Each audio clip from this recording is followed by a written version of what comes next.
Berapa banyak dari saudara yang merasakan seperti yang saya rasakan, Tuhanmu setia. Bukan hanya dia setia, setiap perkataannya dijadikan atas kehidupan kita. Berapa banyak yang merasakan tangannya tidak pernah lepas atas hidupmu. Sepanjang 2025 saudaraku, rema awal tahun itu yang saya pegang terus. Yesaya 43 ayatnya yang kedua. Apabila engkau menyeberang melalui air, aku menyertai engkau. Apabila engkau harus melalui sungai, tidak akan dihanyutkan. Tangannya tidak lepas. Rasanya sudah mau hanyut, tapi dipegang kencang-kencang. Tidak dibiarkan hanyut. Apabila melalui api, tidak dihanguskan. Udah panas Pastor, rasanya kayak udah gak kuat. Tapi lihat nyala api, tidak akan membakar engkau. Itu sebabnya hari ini Bapak Ibu kita berdiri di 2026 ini. With faith, dengan iman.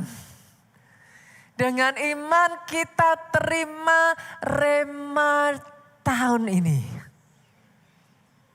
This is the year of new wonder. Tahun keajaiban baru. Tuhannya tetap sama. Tuhannya masih sama. Tapi caranya dia bekerja. Caranya dia membuat jalan. Dia kerjakan baru saudaraku.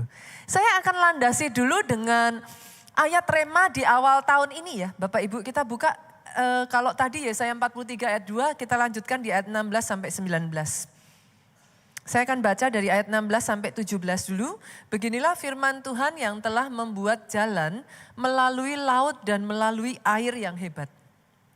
Yang telah menyuruh kereta dan kuda keluar untuk berperang, juga tentara dan orang gagah. Mereka terbaring, tidak dapat bangkit, sudah mati, sudah padam sebagai sumbu. Pasal 43 ini, sekian waktu yang lalu saya sudah jelaskan saudaraku, ini berbicara tentang bagaimana Tuhan pakai Yesaya ngomong sama bangsa Israel di tengah masa pembuangan. So, saya akan membawa saudara untuk nangkep dulu garis landasan ininya ya, bukan garisnya ya. Untuk nangkep dulu latar belakangnya itu seperti apa. Yerusalem sudah runtuh. Bait Allahnya rata tanah. Saudara harus tahu bangsa Israel seperti bangsa Indonesia adalah bangsa yang very religious saudaraku. Bait sucinya runtuh. Sama dengan kayak no future Bu. Saudara bisa bayangkan posisinya mereka itu kayak hopeless. Up to this point mereka ada di titik paling rendah. Ini titik di mana mereka itu udah ngerasa kok Tuhan udah gak lagi bersama dengan mereka. Kalau dulu selalu dibanggakan Allah yang bersama dengan mereka, Allah Israel itu Allah yang sangat ditakuti saudaraku. Sampai kalau saudara baca kisahnya, Israel belum masuk aja, satu bangsa itu udah gemeter gitu. Tapi mereka merasa di poin ini Tuhan itu kayak sudah meninggalkan mereka. Di titik terendah itulah, Yesaya 43 ayat 19 ngomong, lihat, aku hendak membuat sesuatu yang baru. Yesaya tidak ngomong ketika sudah ada tanda-tanda loh Bu, enggak. Yesaya ngomong di titik paling rendah ketika mereka sudah hancur-hancurnya. Tuhan ngomong, aku hendak membuat sesuatu yang baru.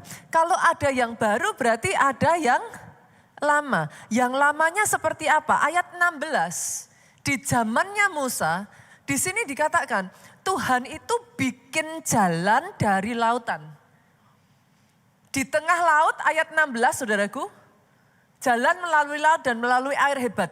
Jadi dari air dibikin jalan. Tapi ayat 18 Tuhan ngomong Jangan ingat-ingat hal yang dahulu. Jangan ingat-ingat, jangan perhatikan hal yang dari zaman purbakala. Kita jadi muncul pertanyaan, Bu, apakah yang maksudnya Tuhan gak mau kita kayak nginget apa yang sudah pertolongan Tuhan? No, bukan. Bukan itu, bukan itu maksudnya, saudaraku. Tapi Tuhan gak mau saudara hanya berpaku pada yang lama. Masalah banyak orang Kristen, saudara ditolong dengan satu cara, Pak. Kita berpikir Tuhan akan tolong saya lagi dengan cara yang sama. Tapi Tuhan ngomong no. Aku hendak membuat sesuatu yang baru. Kalau dulu di tengah laut dibikin jalan. Sekarang ayat 19, Bu. Di tengah padang gurun dibikin sungai.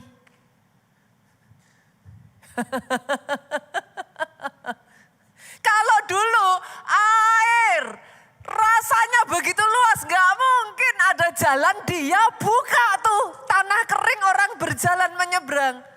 Sekarang dia ngomong, come on, itu kayak Tuhan itu sedang kayak menyadarkan setiap kita, Tuhanmu super kreatif. Dia punya 1001 jalan. What's your point, Pastor? Jangan batasi caranya. Dia bisa tolong saudara dengan satu cara. Tapi sekreatif itu dia, Pak. Dan itu semua dinyatakan dalam wujud ciptaannya.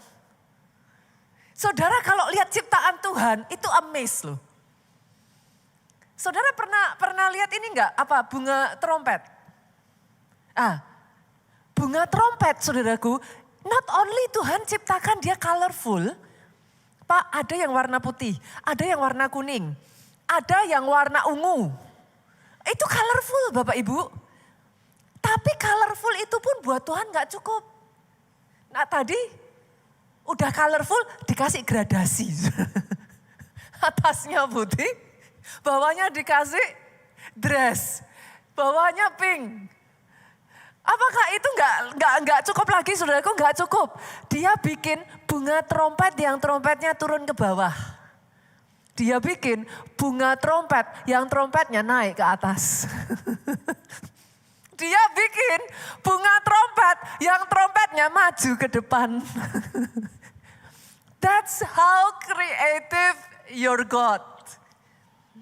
Seluruh kreasinya menceritakan bahwa dia punya segala macam jalan. Jangan batasi dia dengan apa yang kita pikirkan. 2026 ini saya berdoa, saudaraku. Bahkan ketika engkau berpikir tidak ada jalan, come on.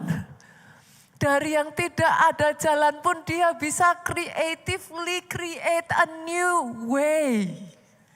Itu Tuhanmu. Pastor, apa yang Pastor ingin sampaikan?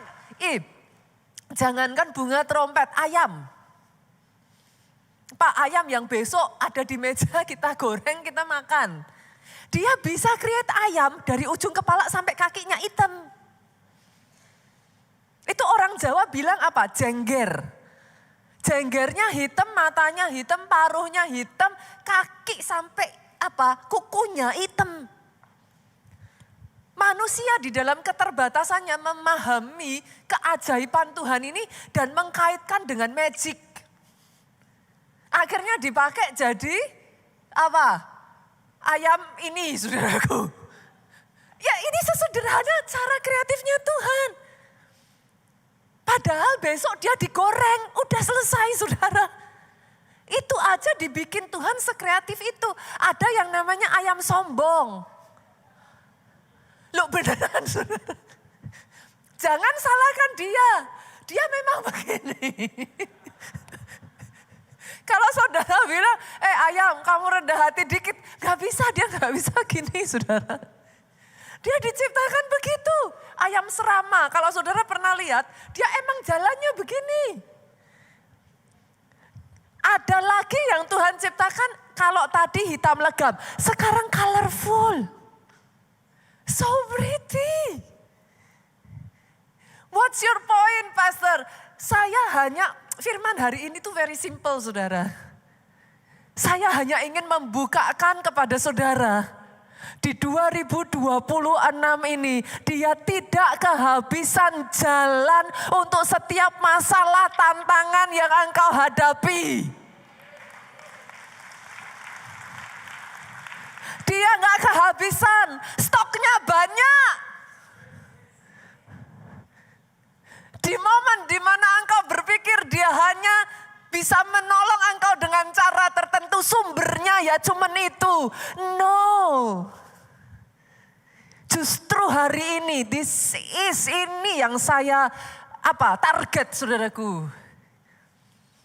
Setiap tembok-tembok yang membatasi Tuhan untuk bekerja di 2026 ini, saya berdoa itu dirobohkan. Karena kadang bukan berarti Tuhan tidak kerja.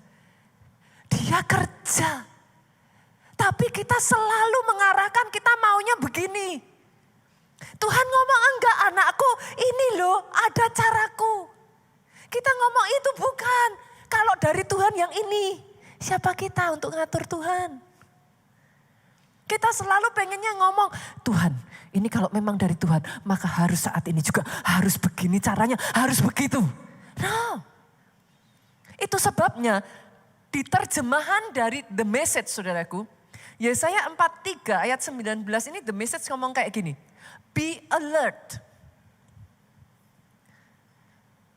Lihatlah, dalam terjemahan The Message-nya, be alert. Be alert itu gimana? Siap. Waspada. Apa? Bangun, ayo gitu. Jangan sampai Tuhan sudah kerja, kitanya enggak sadar. Be present. Be present itu artinya gimana, Bu? Di saat dia ngerjain, engkau ada di titik yang tepat, di mana dia mau engkau ada. Kadang tanpa kita sadar ya, kita tuh kayak gimana sih? Mana Tuhan, mana creator, mana creation. Kita ngatur gitu. Tapi hari ini dia ngomong, I am about to do something, bukan something new loh. Brand new. Apa yang tak pernah dilihat mata. Yang bisa nyanyi sama-sama yuk. Yang tak pernah didengar telinga. Asik ya. Yang tak pernah timbul di dalam hati. Semuanya itu disediakannya bagi yang mengasihi dia. Which is saudara.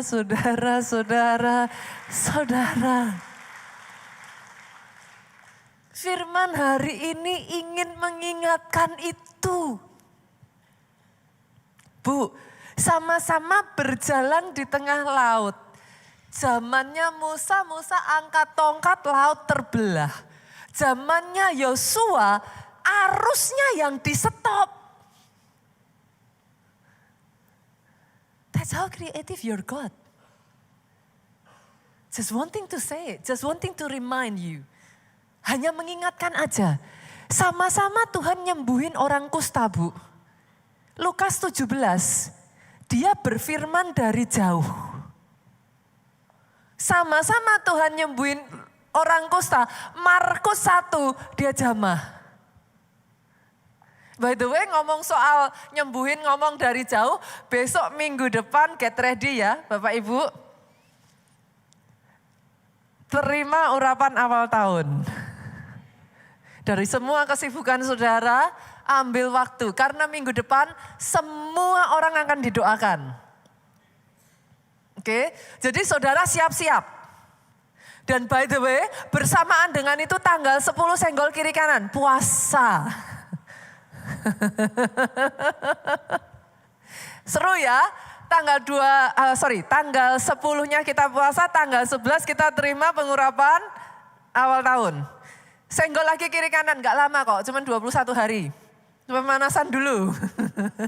Kemarin yang udah dipuas-puasin tahun baru, dipuas-puasin Natal, makannya terus.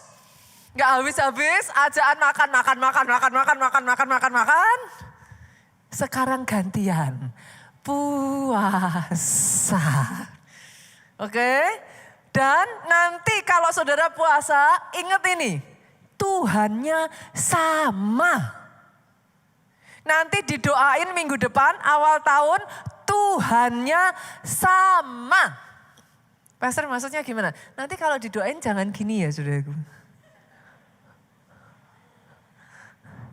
Nanti kalau yang doain gak yang kita mau, diginiin, antri lagi saudara. Tuhannya sama. Oke ya, saya gak masalah saudara mau koleksi. Boleh. Pastor, semakin saya didoain lebih banyak, semakin pengurapannya masuk. Ya whatever, boleh. Tapi yang jadi masalah, yang didoain tuh segini banyak, saudaraku. Dan semuanya didoakan. Kalau saudara sarannya seperti itu, gak pulang kita, saudara. Oke? Besok minggu depan persiapkan. Selama 1 minggu ini, saudara minta itu. Tangkap remanya, jadi minggu ini sudah dibagikan dulu landasan remanya. Tangkap dulu. Tapi caranya Tuhan bekerja, itu yang nanti Tuhan enlarge. Kenapa saudaraku? Jangankan orang kusta, ini yang lebih variatif lagi orang buta. Tuhan sembuhin orang buta, dia tumpang tangan. Yes Pak, itu udah jelas. Tuhan sembuhin orang buta, dia ngomong tanpa ditumpang tangan Pak. Lah ini yang asik kalau dapat yang ayat ini. Kita buka ayo. Markus 8 ayatnya yang ke-23. Tuhan sembuhin dengan cara apa? Ia meludahi mata orang itu. Jadi pastor bukannya ludah ke tanah, diaduk-aduk baru ditempelin. Ada lagi, Yohanes 9.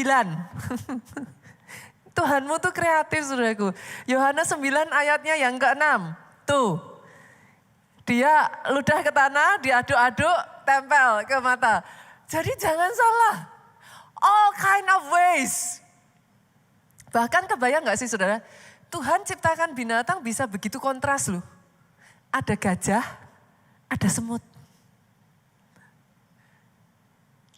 Coba bayangin.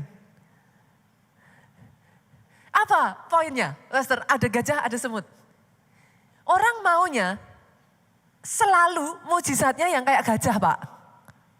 Mujizat yang mencolok mata. Langsung kelihatan. Kayak gedung pik ini langsung kelihatan.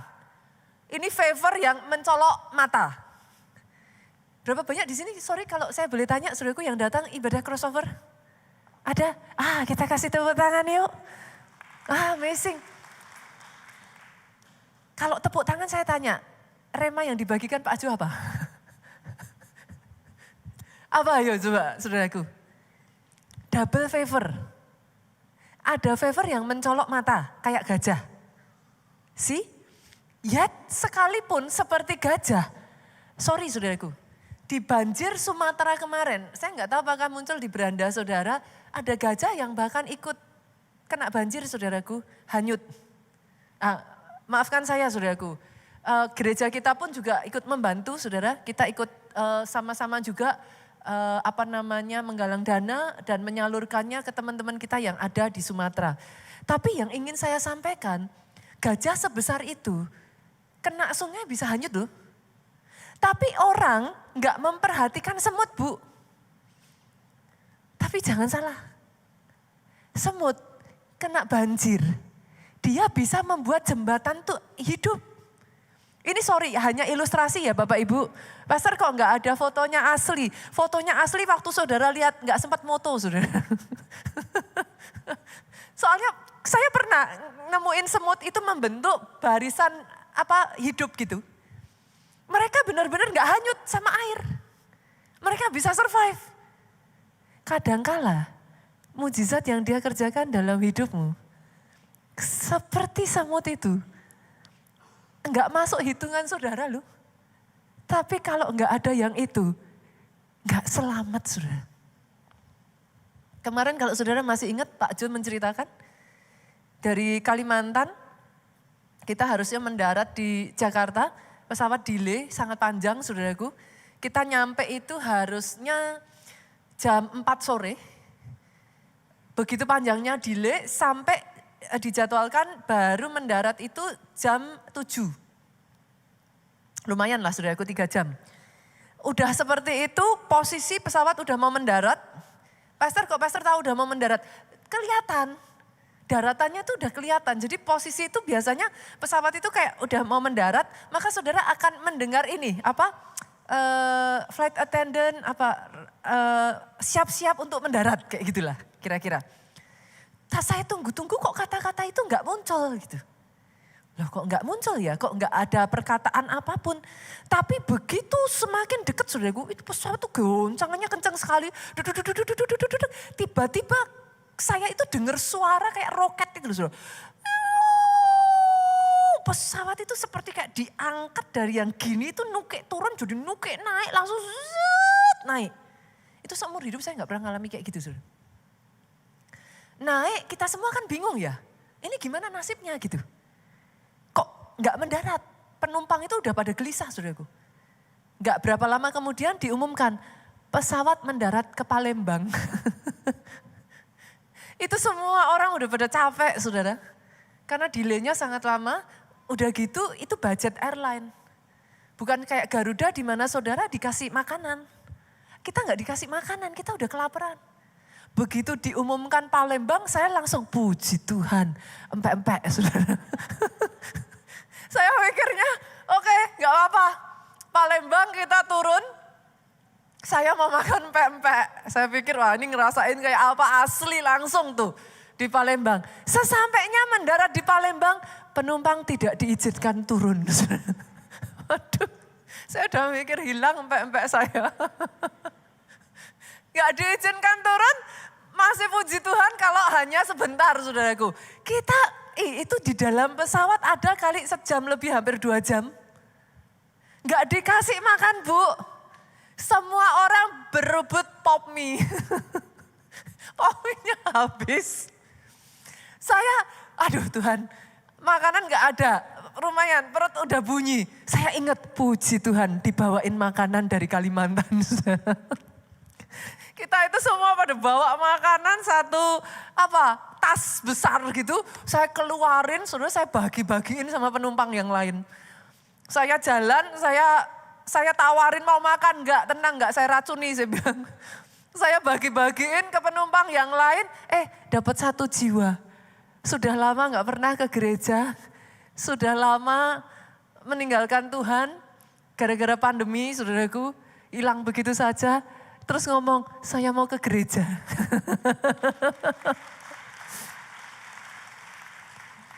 Tapi saudara, penumpang itu begitu dengar, coba saudara kalau ngalami seperti itu, jengkel enggak? Penumpang-penumpang semua langsung itu ngejar ke pramugari, kenapa tadi enggak didaratkan aja? Kenapa sih kok harus naik lagi, kenapa harus ke Palembang, kenapa enggak turun langsung ke Jakarta? Pramugarinya tuh jawabnya sopan saudaraku, tapi menohok. Maaf Bapak Ibu, kita tidak didaratkan. Karena angin itu terlalu kencang, bisa sih didaratkan. Tapi besok tinggal beritanya yang keluar.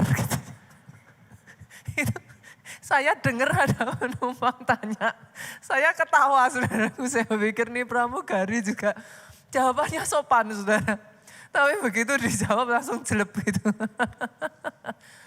Yang tidak diketahui banyak orang, seringkali Tuhan itu bisa melakukan mujizat dengan menghambat engkau, menyetop jalanmu, mengizinkan penundaan, cara yang tidak mengenakkan, tapi Tuhan sedang mengerjakan karyanya, justru Dia menyelamatkan engkau.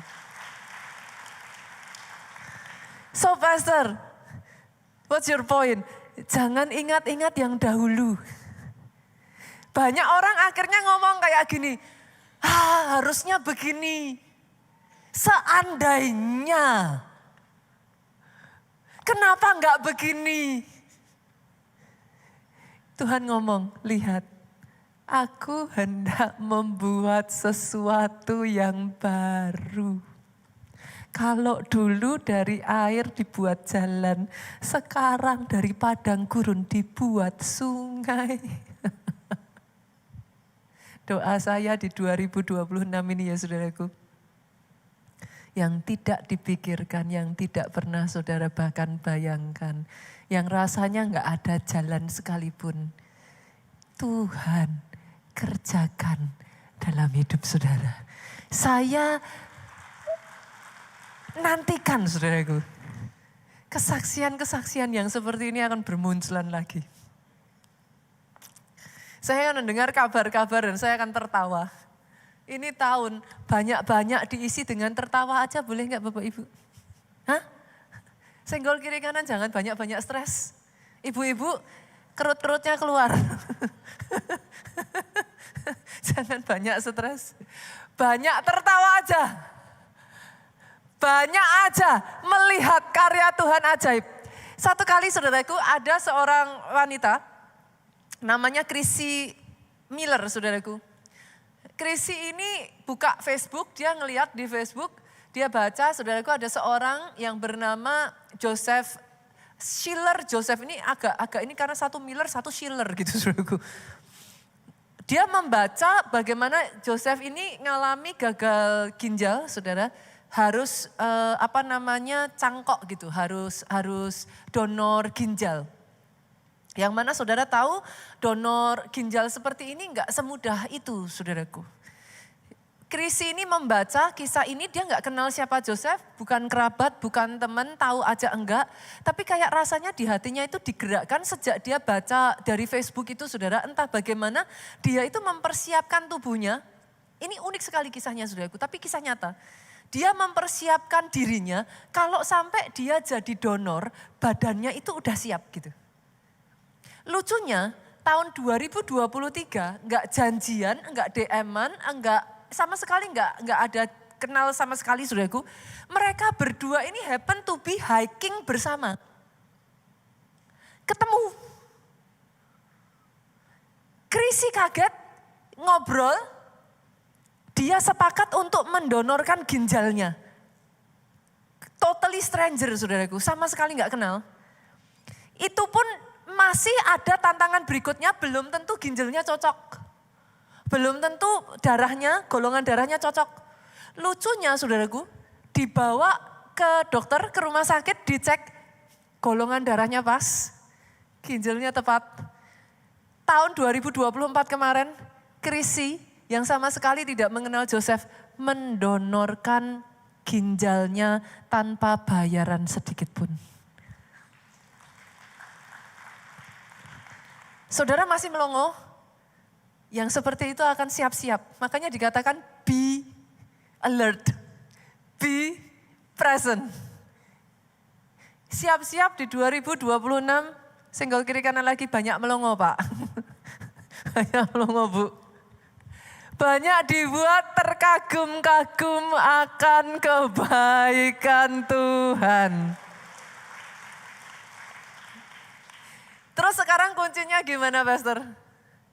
Kuncinya tuh simple loh saudara. Super simple, super simple, super simple.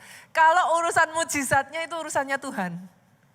Saya sering ngomong gini, yang bagianmu lakukan, bagian Tuhan jangan diambil. Mau kita ambil juga kita nggak bisa apa-apa. Manusia yang membuat jadi berat ya saudaraku. Sampai kebagiannya Tuhan juga kita mau ambil. Saudara. Serahin ke Tuhan. Tapi satu yang bisa kita lakukan. Yang malah banyak gak dilakukan. Do you still believe? Apakah hatimu masih percaya? Kenapa saya katakan demikian? Keajaiban yang baru di 2026 tidak dimulai dari perubahan keadaan. Dimulai dari iman.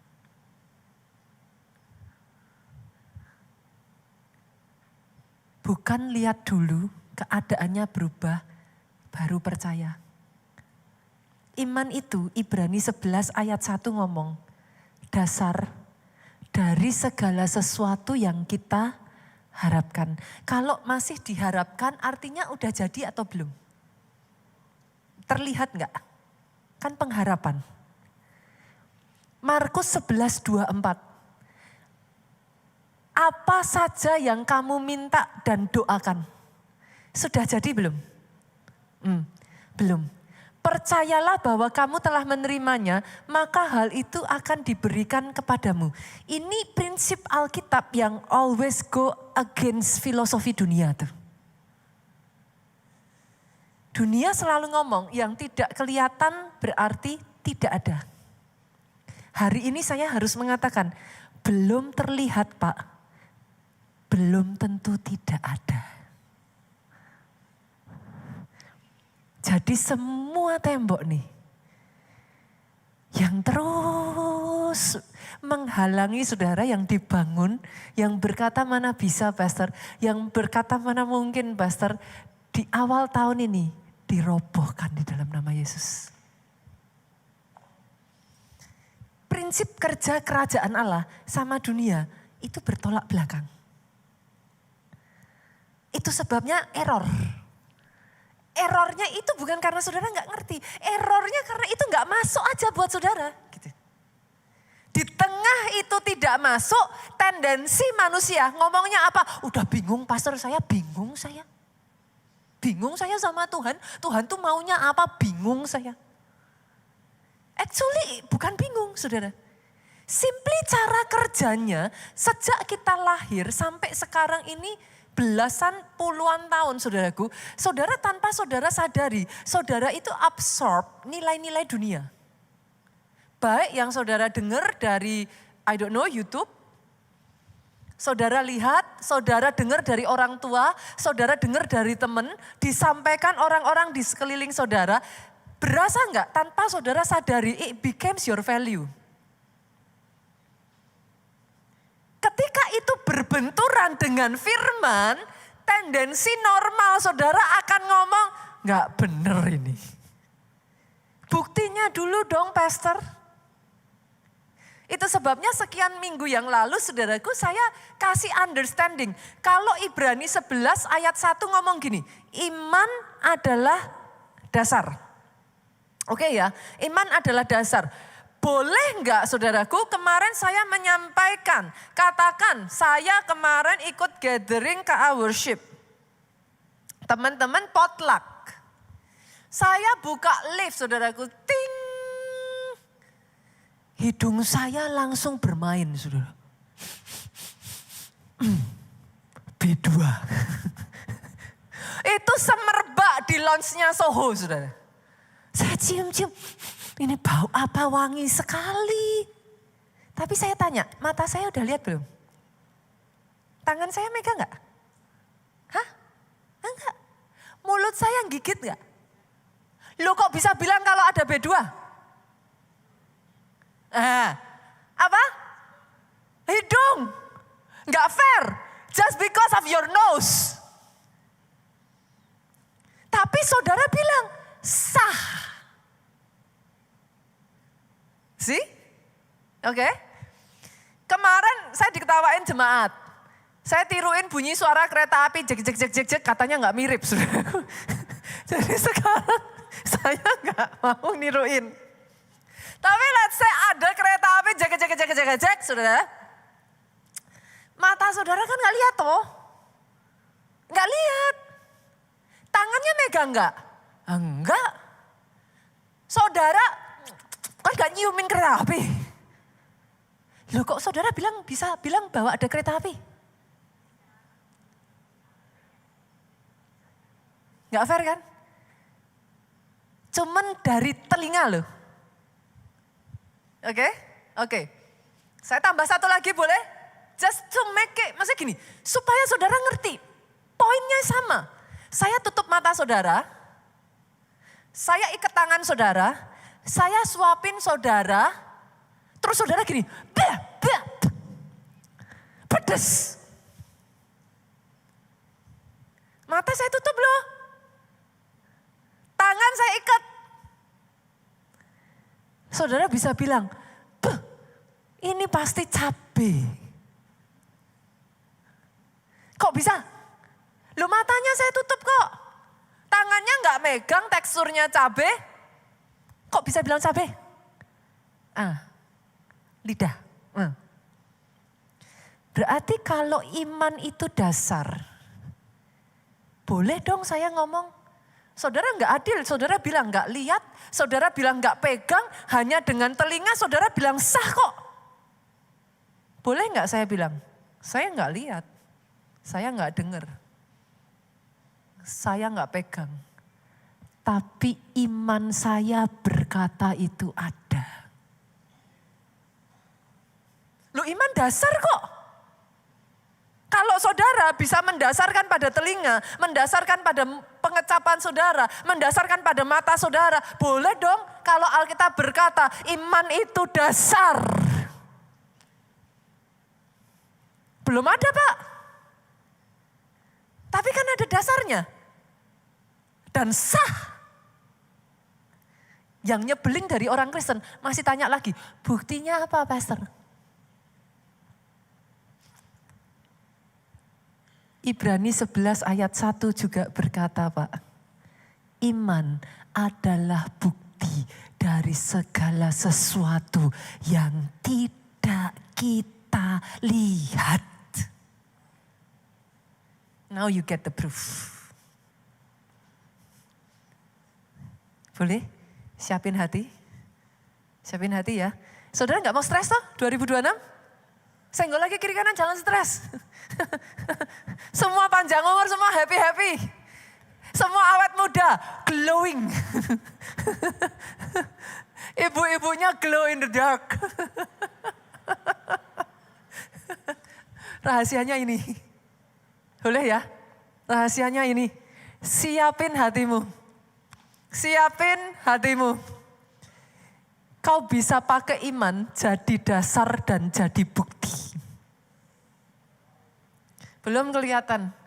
Tapi memang cara kerja kerajaan Allah Pak, bukan lihat dulu baru percaya. Cara kerja kerajaan, percaya dulu, maka engkau akan melihat. Oke ya, dari landasan hati yang percaya ini, saya bawa yang kedua saudaraku. Hati yang percaya bersedia melangkah tanpa peta. Nyebelinnya Tuhan, saudara kan sering gitu tuh. Abraham, saya tanya saudara, sejak dari zaman nenek moyang, Abraham disuruh pergi ke tanah perjanjian Pak, Tuhan ngomongnya gimana?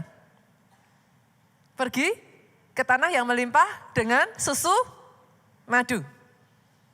Kalau saudara jadi Abraham, what's your first question? Apa pertanyaan pertama saudara? Di mana? Saya tanya, Abraham kasih peta enggak sama Tuhan? Enggak. Tempatnya itu enggak dikasih tahu, cuman dikasih rema.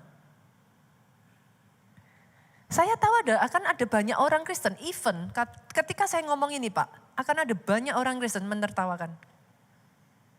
Tapi that is your God. Dia itu enggak briefing saudara dari A sampai Z. Berani enggak belajar berjalan yuk? Mau enggak stres 2026? Jalan aja sama Tuhan, serahin aja sama Tuhan. Directionnya kasih ke dia aja. Enggak harus tahu A sampai Z kok. Kalau enggak tahu kenapa? Saya belajar di dalam kepengikutan saya sama Tuhan ya saudaraku. Banyak hal orang ngomong sama saya mustahil. Tempat ini mustahil. Dibangun di momen pandemi saudara. Enggak ada janji iman.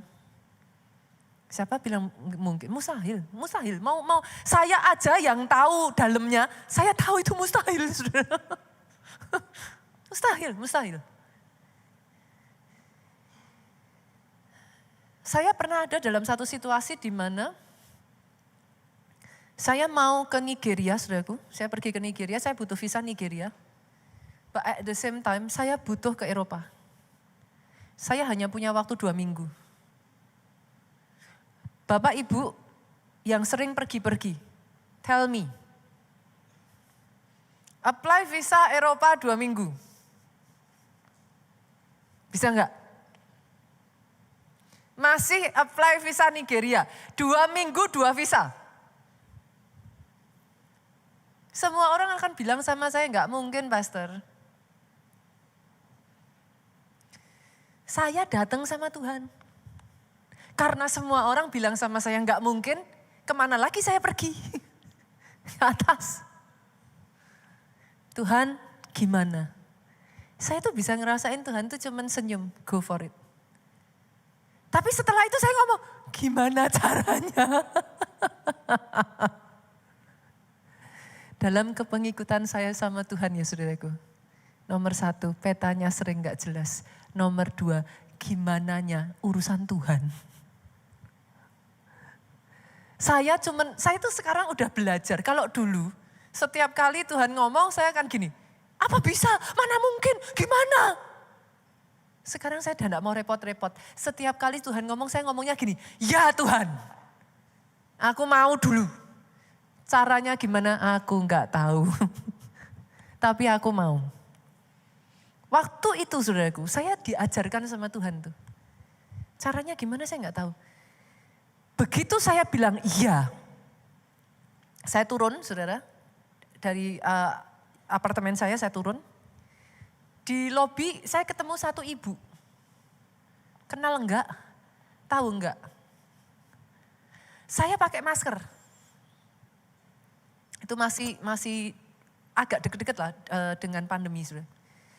Saya pakai masker, saya ketemu ibu ini, kenal enggak, tahu enggak. Ibu ini ngelihat saya pakai masker, cuman saya ngobrol sama anak saya, langsung deketin saya dipegang, Pastor Nita ya. Saya tuh ngeliatin ibu ini shock saudaraku. Saya tuh sampai gini, Bu, kok bisa tahu? Saya pakai masker. Suaranya pastor itu sudah nemenin saya lebih dari 1 tahun. Dia bilang, selama 1 tahun di titik terendah saya mendengarkan khotbah pastor. Singkat cerita, ngobrol lah sama si ibu ini. Singkat cerita punya cerita, saya ngomong. Out of nowhere, saudara, ini sama sekali gak ada kaitan, saya ngomong. Iya, ini saya diketawain, 2 minggu mana bisa. Sama ibunya ini dikenalkan saya sama satu orangnya dia yang biasa ngurusin dia. Dikenalkan saya telepon saudaraku. Bisa enggak selesai 2 minggu? Jawabannya enggak bisa. Saya bilang bagianmu diurus, saya yang doa. Dia ketawa. Aduh ibu enggak mungkin. Baru dia bilang enggak mungkin. Besoknya telepon saya berdering. Ibu, sekarang bisa nggak datang? Saya berangkat hari Senin pagi saudaraku. Paspor saya terima hari Minggu malam.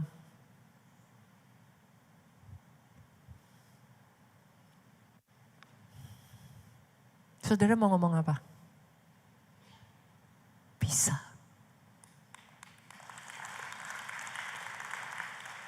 Saudara yang sering pergi, saudara tahu maksud saya. Saya pun tahu, bukan saya nggak tahu. Saya tahu. Tapi saya belajar satu hal saudaraku. Dia Tuhan yang juga mendengar kerinduan hatimu loh. Selama palu belum diketuk. Itu yang saya pegang. Bagian kita, fight. Whatever that is. Kalau palu sudah diketuk Bu, itu kewenangan Tuhan. Dia berdaulat, dia Tuhan. Tapi selama palu belum diketuk, ini yang terus saya pegang di dalam kehidupan saya, saudaraku. Tuhan nyuruh kok saya ngetuk, maka pintu akan dibuka. Tuhan suruh saya nyari, maka saya akan menemukan. Tuhan suruh saya minta, maka akan diberikan. Buat saya lakukan yang dia suruh kok. 2026 tidak peduli seperti apa keadaanmu ya, jangan menyerah. Sebelum palu diketuk, jangan menyerah. Appeal before him. Engkau boleh tidak memahami nomor 2 ya saudaraku, hati yang percaya itu membuat engkau bisa melangkah sekalipun engkau gak lihat peta lengkapnya. Yang ketiga, hati yang percaya itu membuat engkau bisa berkata iya dalam keadaan engkau gak ngerti. Saya tuh banyak hal ngalami kayak gitu, saya gak ngerti. Kalau saudara tanya, nggak ngerti, beneran nggak ngerti. Saya ceritakan kemarin beberapa waktu lalu, saya harus bawa orang tua saya berobat. Kita janjian. Tapi terjadi kemudian kerusuhan di Jakarta. Rumahnya dipakai. Posisi saya sudah harus berangkat, saudaraku. Rumahnya dipakai untuk keluarganya dari Indonesia, mereka pergi semua. Dia nggak enak sama saya bilang, no it's okay. Jelas-jelas itu understandable, saudaraku, dalam situasi seperti kemarin itu. Saya bisa sangat paham. Saya datangnya sama-sama kayak gitu. Tuhan toh mau sama siapa lagi? Karena posisinya orang tua saya harus tinggal cukup lama, saudaraku. Saya datang sama Tuhan, Tuhan jawab. Jawabannya simpel, Bu. Dijawab, udah beres. Enak kan Tuhan itu? Udah beres. Kalau saudara jadi saya dijawab udah beres. Pertanyaan pertama saudara apa? Gimana? Beresnya tuh gimana? Saya bawa orang tua loh.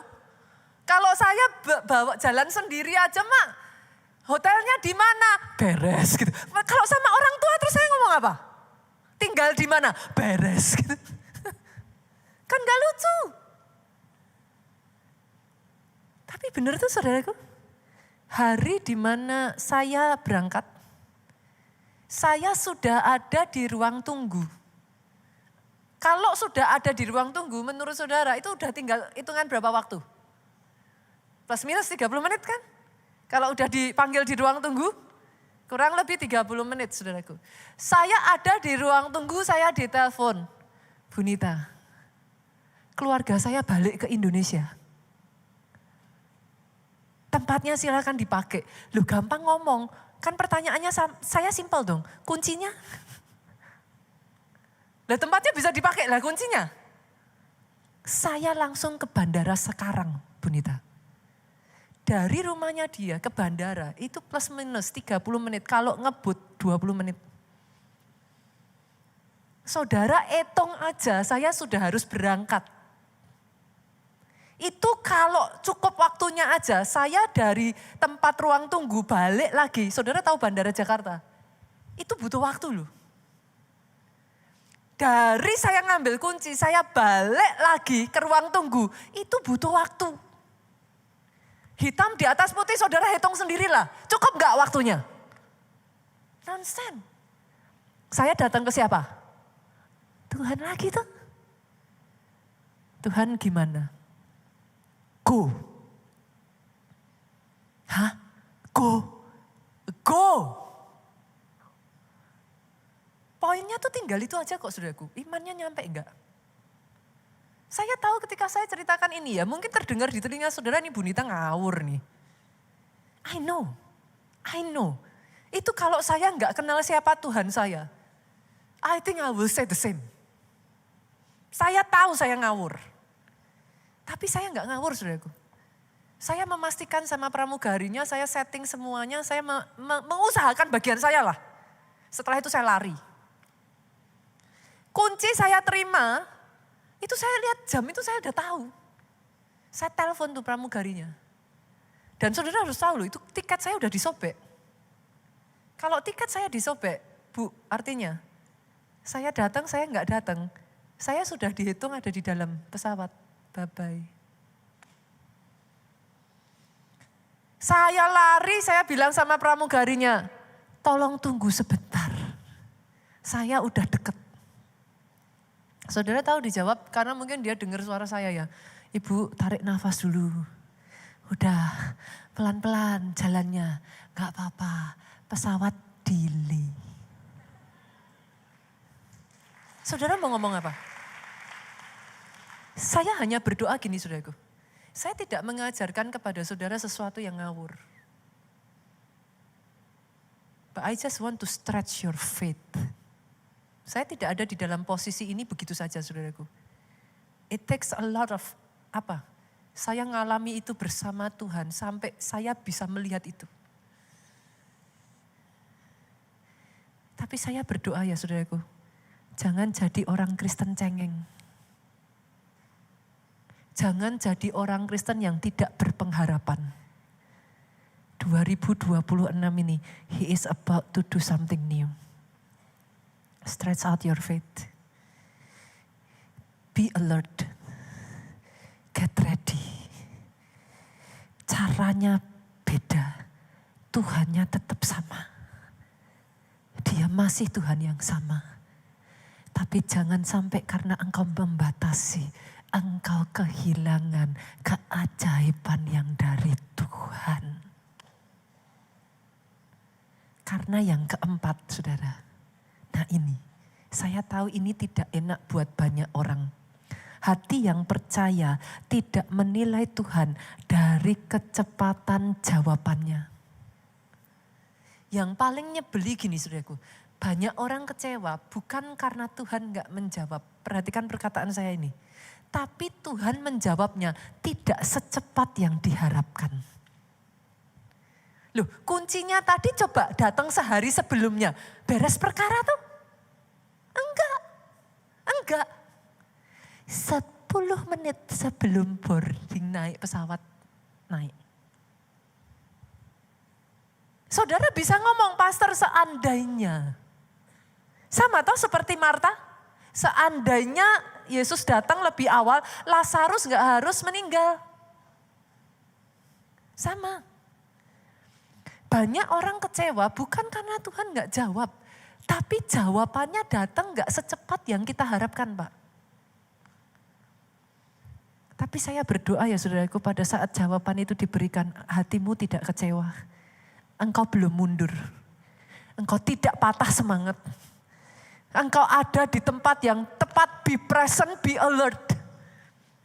Pada saat jawaban itu diberikan, persis tepat di mana engkau ada di situ dan engkau terima itu di 2026.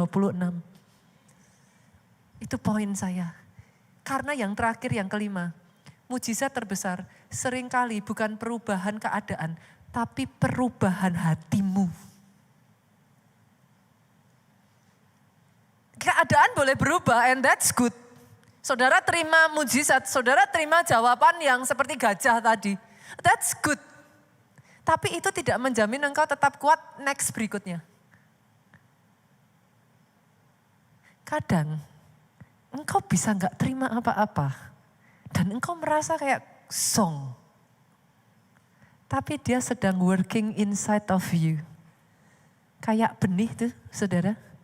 Multimedia boleh dimunculin. Kayak benih.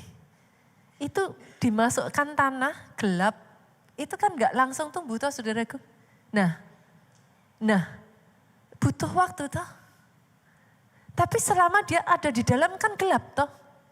Kayak nothing. Gak lihat apa-apa. Tapi pada saat itulah dia sedang mengerjakan ketahanan di hati kita ini loh. Kalau mau milih ya saudara, saya milihnya perang aja atau bangun aja. Seperti Nehemia disuruh satu tangan berperang, satu tangan membangun, itu gak enak loh. Apa saya milih begitu? Enggak.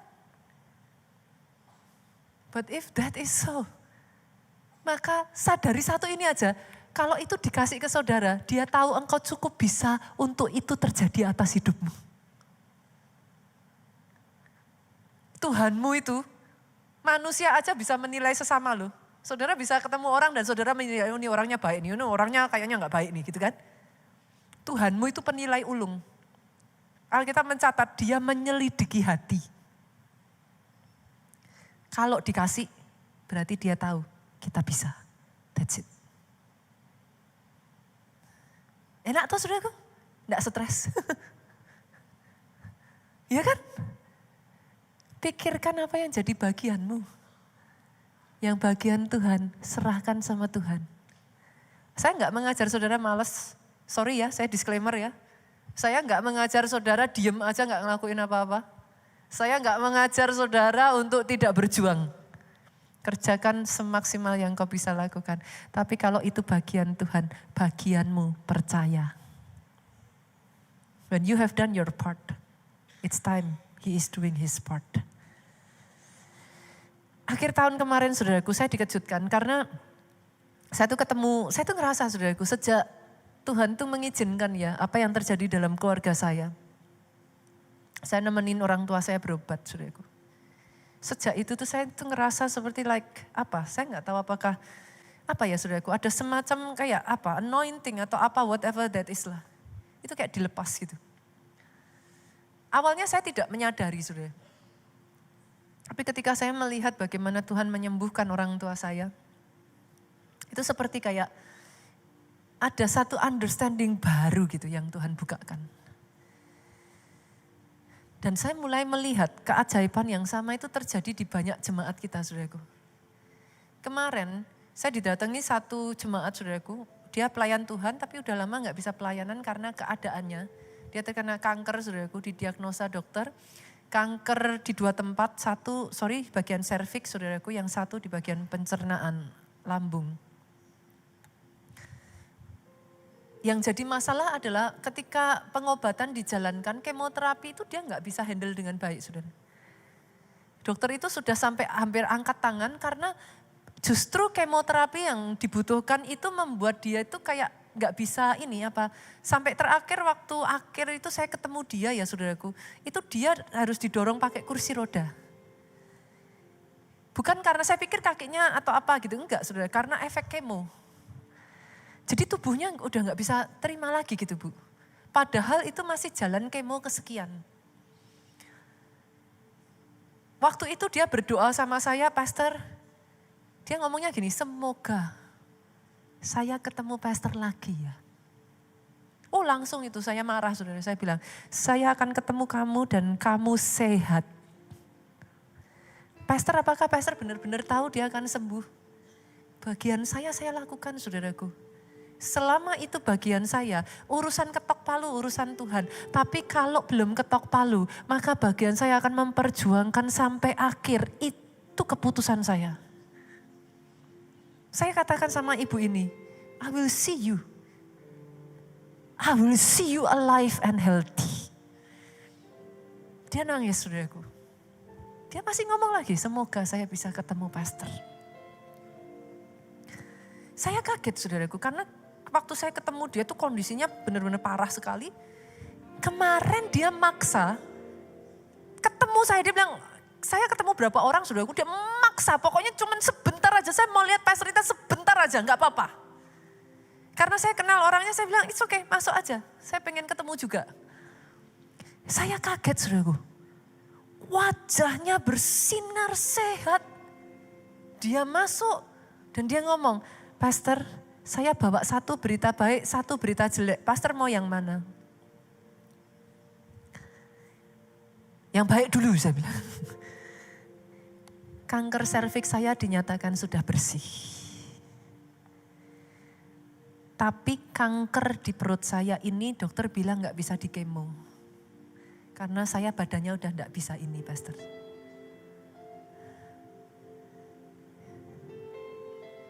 Dia udah mau nangis. Satu-satunya cara dokter suruh saya hanya bisa di imunoterapi. Dan imunoterapi di Indonesia itu saya sampai kaget saudaraku. Katanya harganya 1M saudara. Saya, apa itu gitu.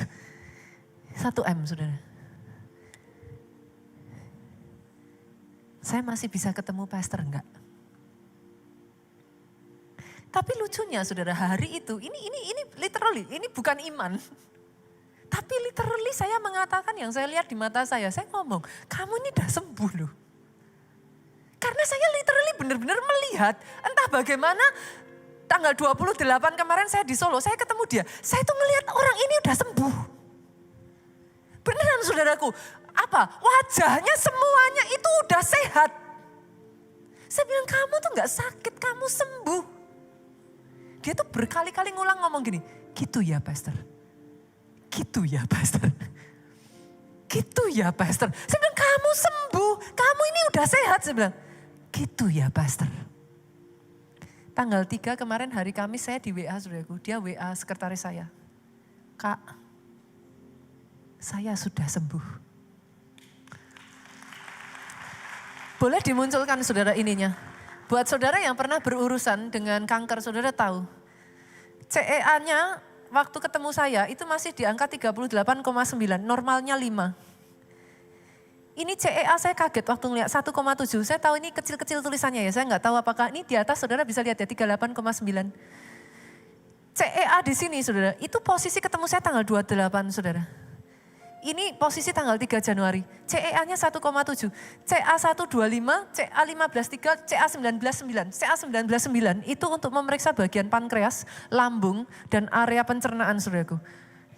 13,02, normal semua, bersih. Kalau saudara tanya sama saya, Pastor gimana caranya? Saya juga nggak tahu saudara. Karena saya ngelihat diri sendiri, maksudnya memang kondisinya udah parah.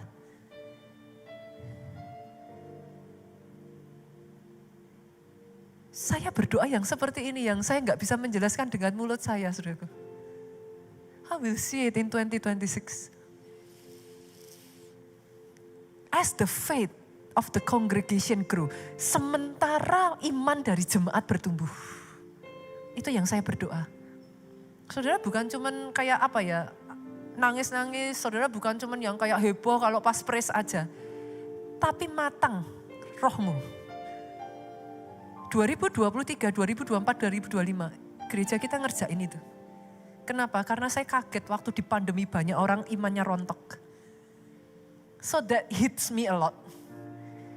Ternyata bisa ya orang Kristen meninggalkan Tuhan sampai seperti itu ya. Ternyata itu mengagetkan saya. 2-3 tahun ini di gereja kita terus, firman-Nya terus bangun ke arah sana terus. Dan saya berdoa saudaraku, muncul orang-orang Kristen yang gak cengeng. Muncul orang-orang Kristen yang tangguh, kokoh, kuat. Mau lihat keadaan seperti apa. Mau orang lain memperlakukan dia seperti apa. Mau ngalami kekecewaan yang seperti apa. Kayak Putaong itu loh, saudara tahu boneka Putaong? Apa? Boneka yang kalau ditinju jatuh, twing, berdiri lagi. Nyebelin kan? Saudara tinju 100 kali, dia jatuh, dia berdiri lagi. Itu saudara. Iblis mau ninju saudara kayak apa? Iblis mau berusaha ngancurin saudara kayak apa? Tetap terus di benak saudara. Saudara taunya cuma satu, Allahku sanggup mengerjakannya sampai akhir. Dia yang sudah memulainya, dia tidak akan menyelesaikan setengah-setengah. Aku gak tahu gimana caranya, aku gak tahu petanya, aku gak tahu mau dibawa kemana. Tapi aku tahu aja, aku sampai finish, garis finish, aku finish well, aku finish strong.